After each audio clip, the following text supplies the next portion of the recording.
नागेन्द्रहाराय त्रिलोचनाय भस्माङ्गरागाय माहेश्वराय नित्याय सुताय दिगम्बराय तस्मै नकाराय नमः शिवाय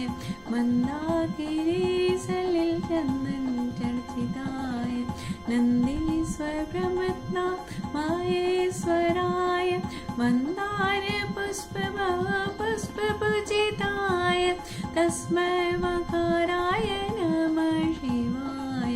शिवाय गौरी वदनाम्बिं सूर्याय दक्षाध्वरनाशकाय श्रीनीलकण्ठाय वृषभध्वजाय तस्मै शिखराय नमः शिवाय वसिष्ठकुम्भोद्गमाय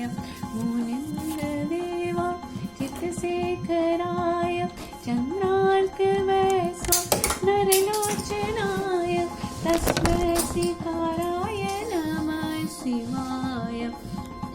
यक्षस्वरूपाय जटाधराय पिनाकहस्ताय सनातनाय दिव्याय देवाय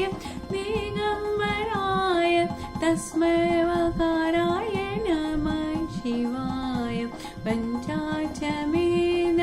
पुण्यपठे जीवसनेन शिवलोकं वाप्नोति शिव